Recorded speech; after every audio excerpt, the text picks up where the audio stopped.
Como surge a ideia de pauta de uma grande reportagem? A pauta de uma grande reportagem surge das mais variadas formas e dos mais variados profissionais. A função específica ali é do produtor, que ele fica correndo atrás das pautas, enfim, mas a ideia surgir do repórter, pode surgir da chefia. Os assuntos também, você pode ter um assunto factual, por exemplo, agora coronavírus é um prato cheio. Então, é o assunto que tá em pauta. Eu estou de férias aqui no olho do furacão, a gente está gravando isso no meio da crise, mas o pessoal tá fazendo o programa com coronavírus. O importante é que sustente 1 hora de programa, pelo menos, né? Então, você tem que ter um assunto denso, que tenha desdobramentos para que você aborde isso. E pode ser até uma pauta fria, não precisa necessariamente, porque a gente não trabalha com o factual, a gente não trabalha com o que está acontecendo agora, a gente não é hard news.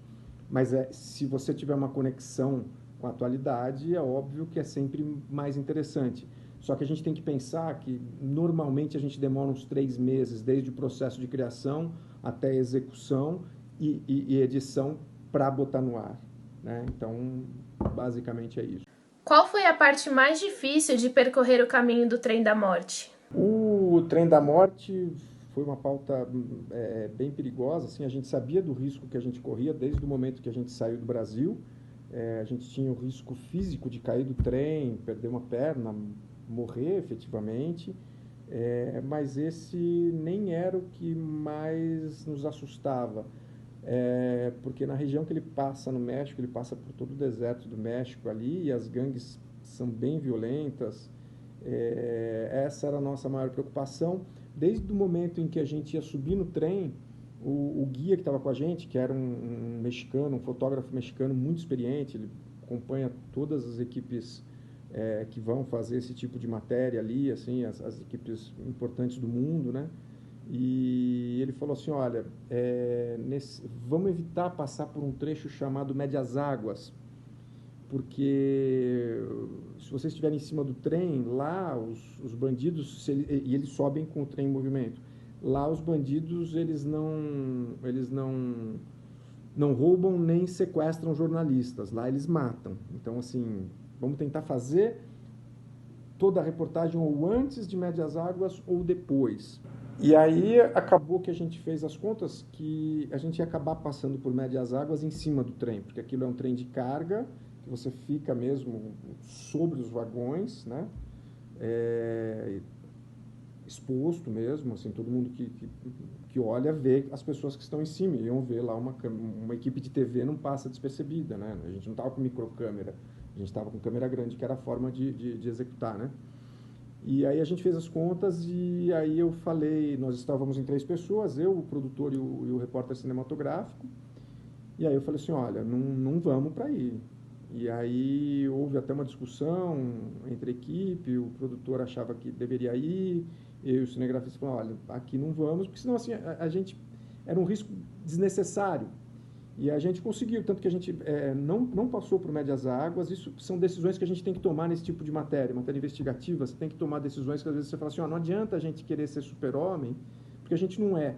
Então, assim, o risco a gente sabe que a gente vai correr, corremos o risco, mas até o momento que dá. E a gente não precisou ir para lá, a gente conseguiu fazer a reportagem sem passar por lá, a gente corria um risco de ter que ficar mais tempo, isso envolve custo, envolve mudança de planos, mas acabou que deu certo, fizemos e conseguimos. E isso é um fato importante, você tomar uma decisão acertada nesse momento que vai garantir a segurança e a continuidade da reportagem. O que mais me dava medo nessa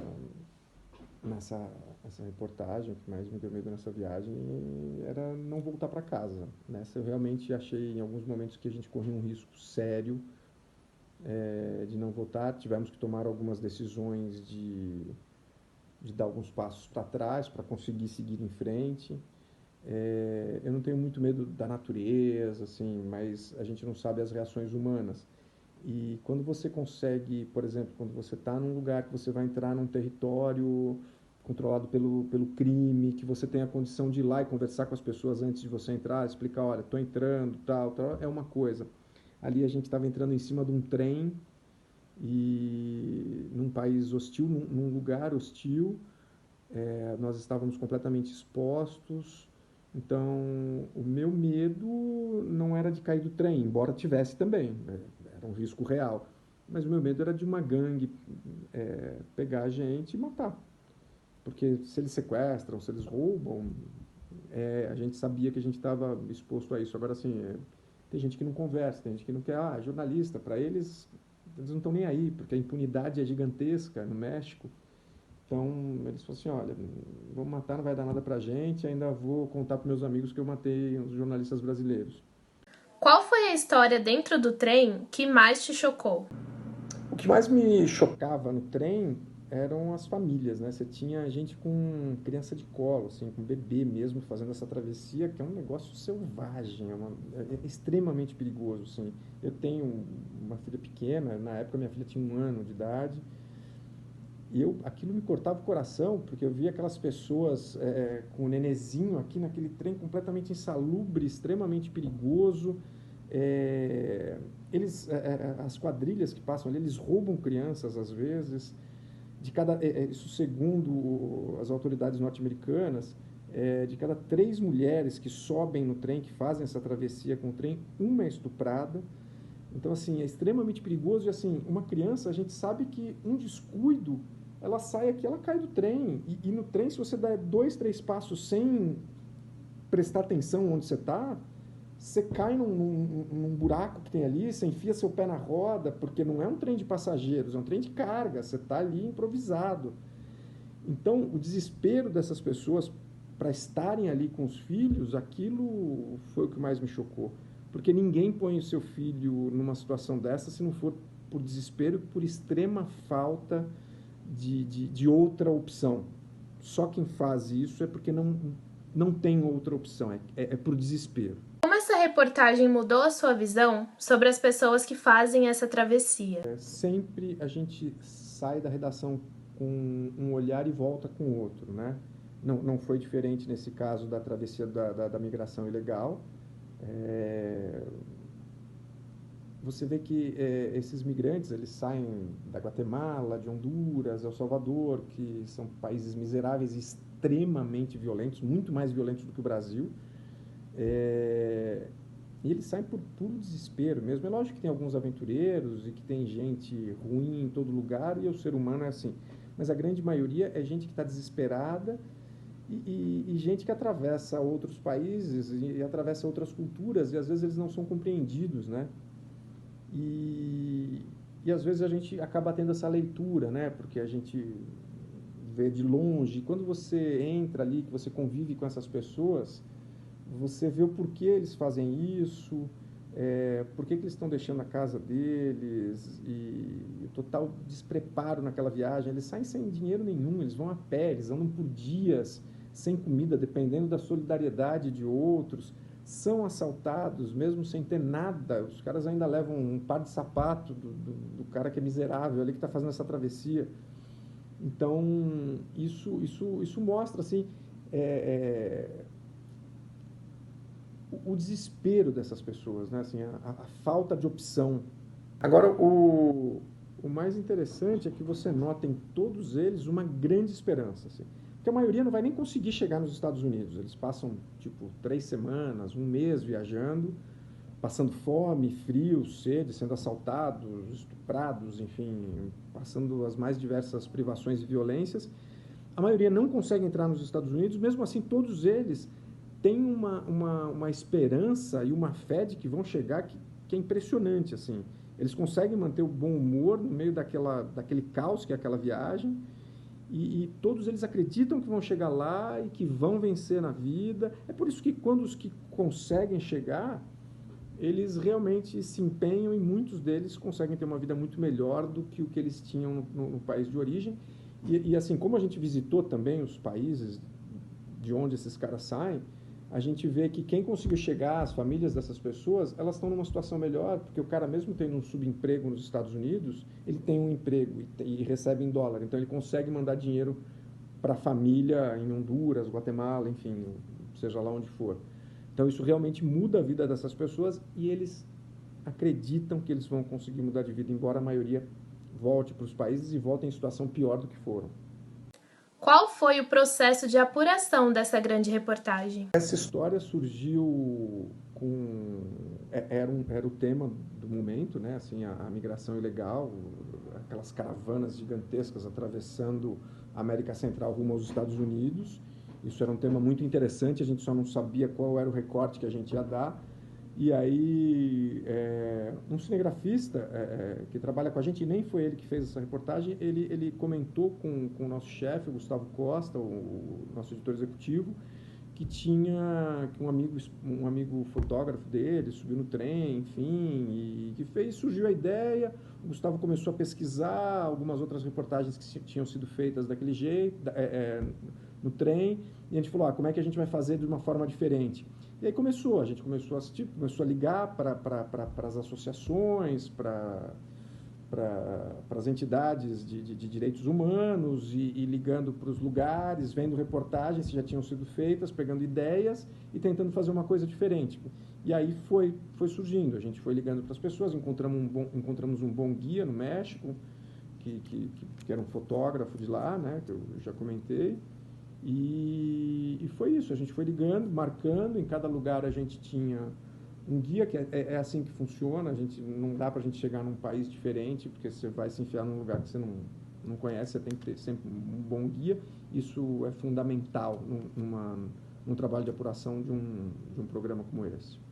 Nesse tipo de pauta você não pode ter pressa, é diferente do factual, né, do hard news. Então, o produtor tem ali um mês, às vezes até mais tempo para produzir isso, para alinhavar, né, para ver, olha, a gente vai começar por aqui, vai para lá, daqui a gente vai para lá e tal. A gente ficou, se não me engano, que já faz um tempinho, mas acho que foram 21 dias a gente ficou viajando. Mas isso, você teve ainda mais de um mês de produção antes da gente viajar, 21 dias de execução e mais uns 2 meses, mais ou menos, para edição, porque o editor de texto chega, tem que decupar todo aquele material, e aí a gente vai escrevendo, e aí até edição. Então, esse processo todo durou uns 4 meses, 4 mais até, viu? Acho que uns 5, entre o começo da pauta, começo da produção, até a execução, edição e ir para o ar, assim, foi de 4 a 5 meses. É lógico que nesse meio tempo a gente vai fazendo outras coisas, né?